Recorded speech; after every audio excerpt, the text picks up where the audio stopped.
This is Glow in the Dark Radio.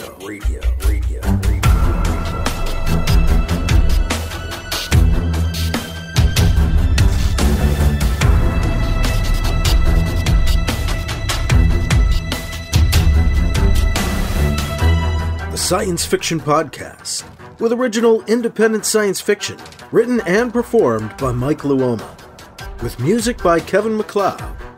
The Vatican Assassin Trilogy and The Adventures of Alibi Jones by Mike Luoma are available in ebook, trade paperback, and audiobook wherever you find your books online. Get links and details at glowinthedarkradio.com.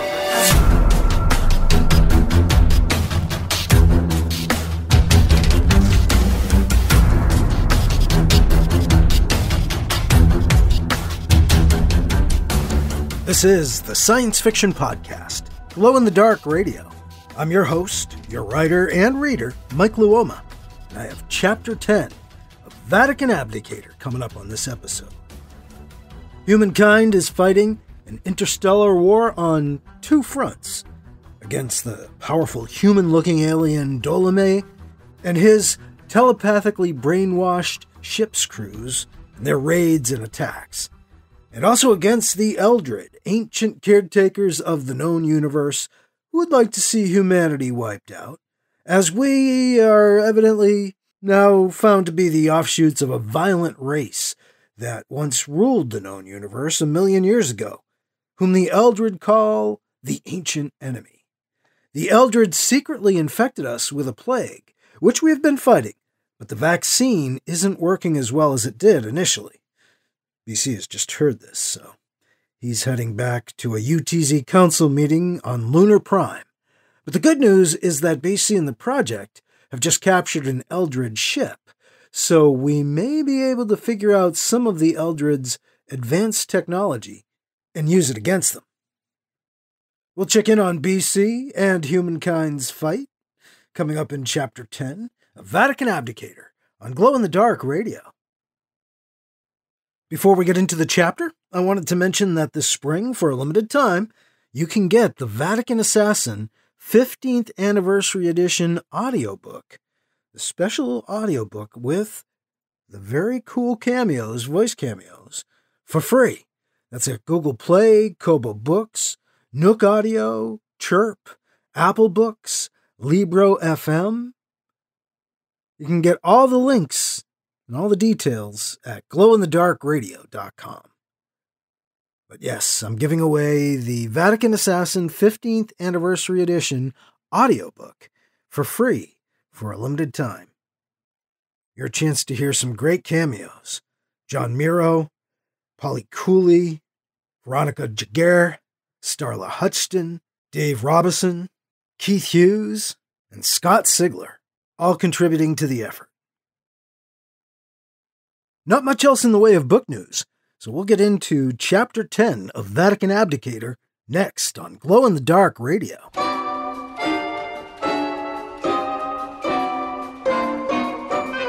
The Flash Pulp Podcast. 3 to 10 minutes of fiction brought to you thrice weekly. Now it's three apocalypses in one. Yeah! Suffering from tough, stuck-on humans. Well, 20 hellish hours of suffocation in the all-encompassing web of Carwick the Spider God will get them right out. Too many brains lying around? The ravenous mouths surrounding zombie-fighting Ruby will quickly clean those up. Nosy neighbors? Infect them with the murder plague, and watch as they dissolve into paranoid maniacs bent on the preemptive assassination of their friends and family. Why stop at one end of the world when you can have all three? You can find them all at flashpulp.com or search for them on iTunes.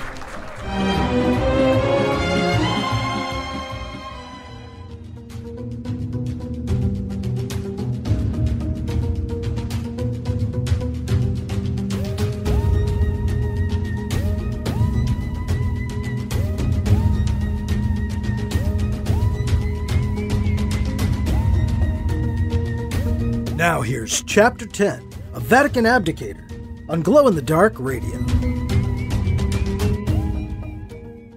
As BC heads back to Earth space, he gets in contact with the other surviving members of the UTZ Council, organizing a meeting on the Moon at Lunar Prime. Back to the Moon once again. It's the safest place for now, BC tells each council member. Lunar Prime has thrived under the leadership of Governor Amanda Erskine. In a way, she's fulfilling the promise of Meredith McIntyre that I cut short. She's turned out to be a true leader, keeps Lunar Prime thriving despite the plague and the war.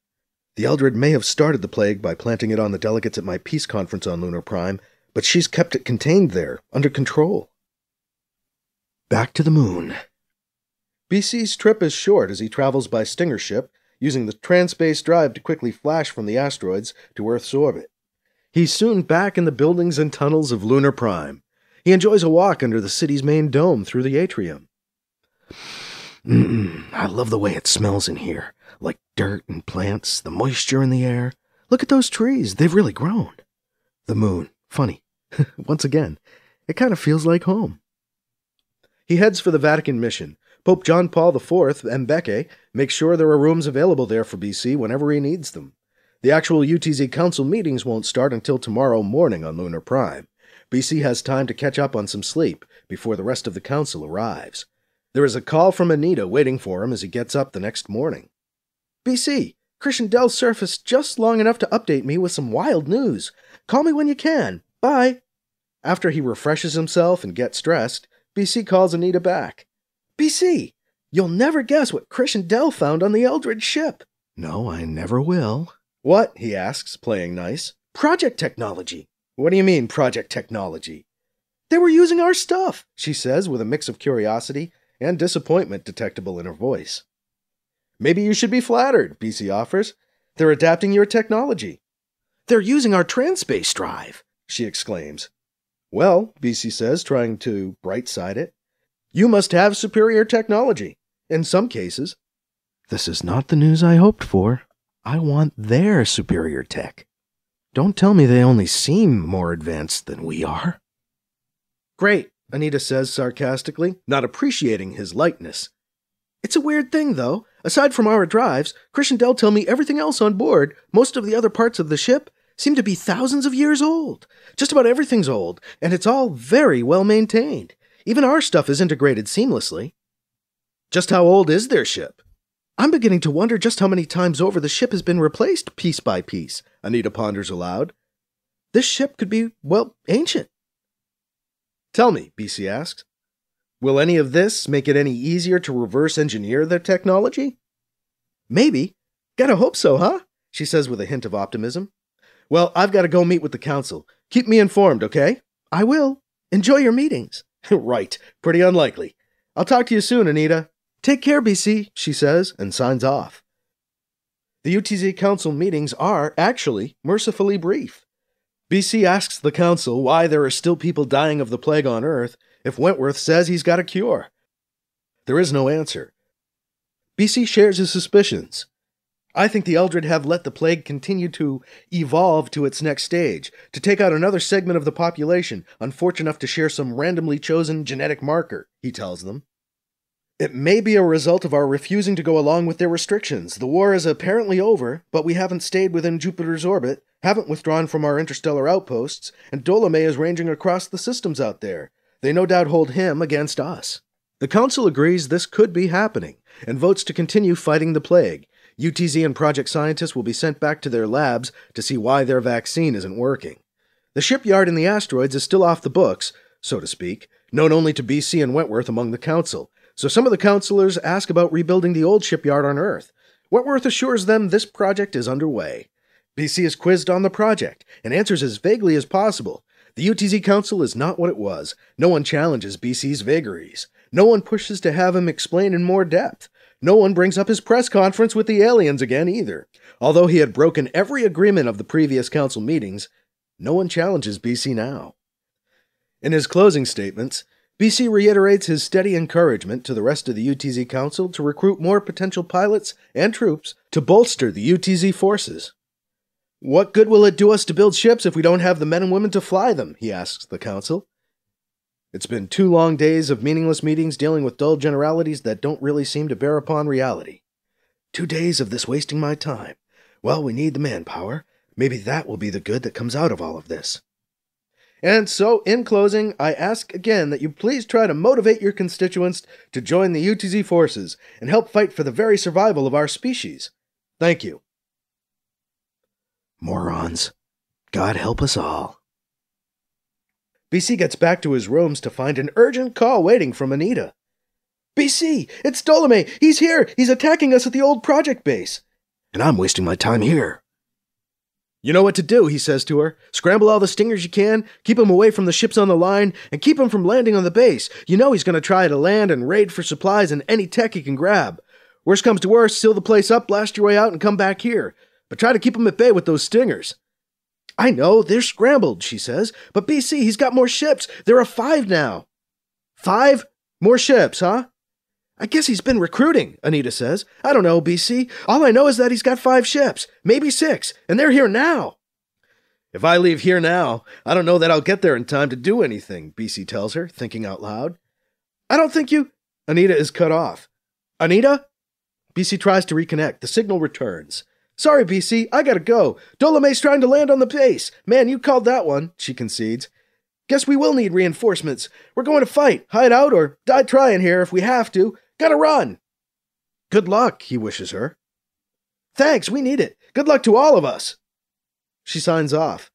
BC relays her request for reinforcements to nearby UTZ forces, who might have a chance of getting there in time to help them. It's all I can do. Wouldn't do any good to hop in a ship and try to ride to the rescue. Never get there in time. Not the way Dolomay works. Good luck, Anita. What's that? Bernard Campion? Someone at the door? BC? A voice calls from the speaker in the wall. Someone is calling him from the other side of the door to his rooms. Who is it? It's the governor, Amanda Erskine. May I come in? Governor Erskine? Sure, come in. Door open, he says. Amanda Erskine stands in the doorway. With her straight short hair and her pantsuit, she cuts a businesslike figure, although the conservative suit still manages to flatter her. Hello, Father Campion, she greets him. Governor Erskine, what a pleasure, BC says, gesturing for her to come in. And please, call me BC, everyone does.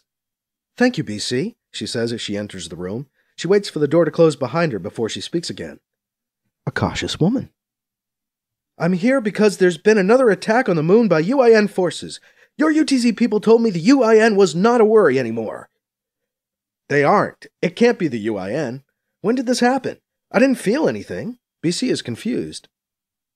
They didn't hit Lunar Prime. That's why you didn't feel it. They attacked your project base on the other side of the moon. I didn't hear anything about this, BC admits. Were there any survivors? He asks, a little stunned. Don't know, she tells him. The place was leveled. So, wait, when did this happen? He asks, as he tries to sort out the news. About 2 hours ago.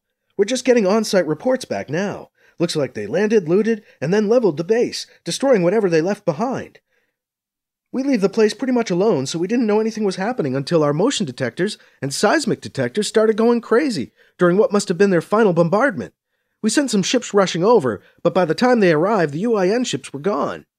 She shakes her head and then looks BC in the eye. You told us the UIN was through attacking. I didn't even think they were capable of an attack, after what the Eldred did to them. There's a puzzled look on her face. It's not the UIN, BC tries to explain. It's the guy I was talking about in my press conference with those aliens, Dolomay. But we registered the presence of several ships. You said he just had 2. I've since been informed that he's got more ships flying with him, at least 5 ships. He's using them to attack the project base right now. Was everything you told the public in that press conference true? It was, simplified but true. Those aliens that were with me, the Flays and the Domo, kept our race's development hidden from the Eldred. If the Eldred had found us early enough, they would have wiped us out. I remember you told me something about all this, the Eldred and the plague, she says. Dolomay is ruthless. One of the reasons the Eldred spared at least some of us is that we have empathy, love, religion, at least the capacity of living a little beyond ourselves. The old race didn't have that capacity, probably because they didn't need to guess what other people were thinking, BC tells her. What? Dolomay and the ancient enemy look a lot like we do, but they're different. They lack our capacity to believe and our capacity to love. They were a cold and competitive people, if Dolomay is any indication, but they were mentally more advanced than we are. They have the ability to read minds, at least surface thoughts, and to communicate directly, mind to mind. That's a little far-fetched, isn't it? Granted, it is a little overwhelming, BC admits, but it gets crazier. The reason I know this is true, well, I've heard Dolomay in my mind. He's spoken to me mind to mind, and he's tried to attack me with his mind. Erskine just stares at BC. I know, it sounds insane, he admits. Why you? She asks BC. Why should he talk to you mind to mind? I'm not entirely sure, BC admits. I don't know, I think I might be more, I guess, sensitive to his mental powers? You see, a while back I was taken prisoner by a religious cult. They dosed me with some pretty heavy psychotropic drugs, as they tried to brainwash me. I resisted and survived, but it's as if part of my mind was rewired, and now I can hear him in my mind. I'm not telling her I thought I talked to God. After being repeatedly dosed with their drugs, I started getting monster headaches. After a while they began to clear, but as they went away I began to sense something. I began to feel another presence out there, and it turned out to be Dolomay. It's almost as if I'm the only one tuned into the wavelengths he's broadcasting on. I can sense him probing, casting out and seeking for us, for our minds, and when I noticed him, he noticed me. I had to find a way to keep him out as he tried to take over my mind. Are you sure you were successful?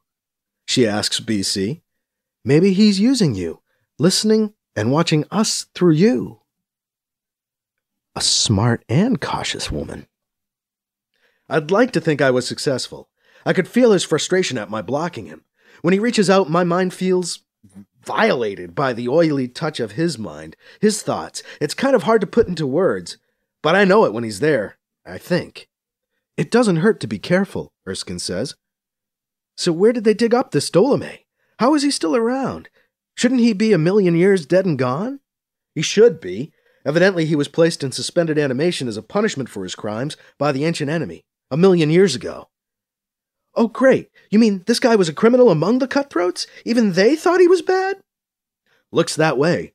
The Eldred discovered that another alien race possessed a capsule with Dolomay inside. They brought Dolomay inside his capsule back to Eldred and kept him there. His continued existence a secret.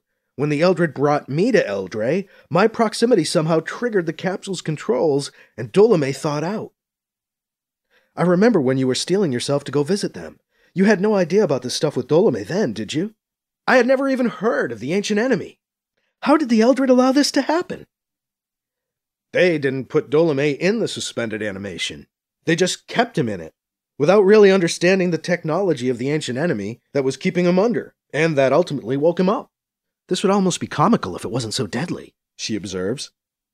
I try to laugh at it so I don't cry, BC tells her.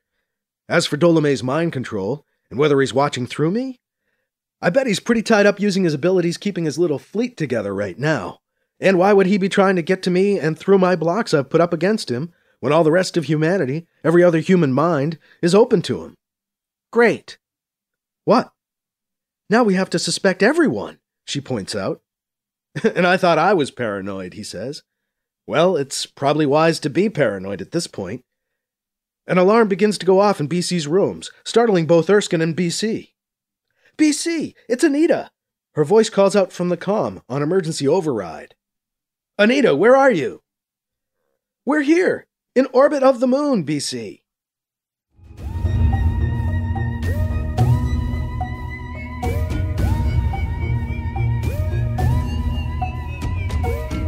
That was Chapter 10 of Vatican Abdicator on Glow in the Dark Radio. Anita is at the moon?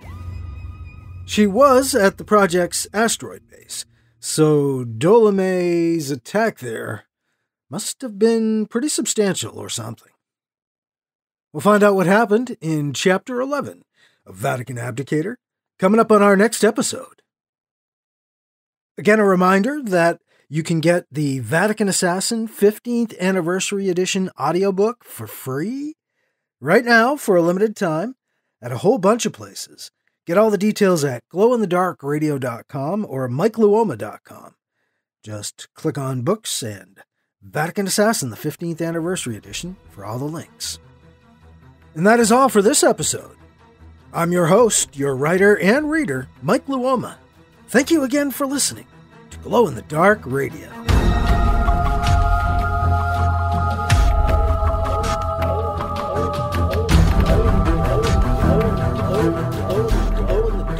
Glow in the Dark Radio.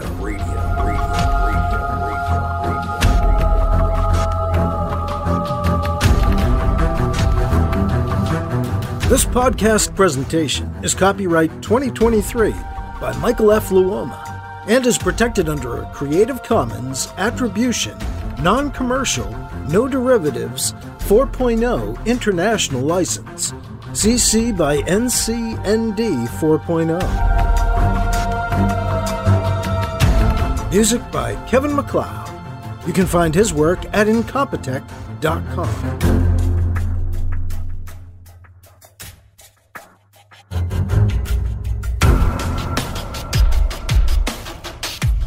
Mike's books are available in ebook, paperback, and audiobook, wherever you find books online.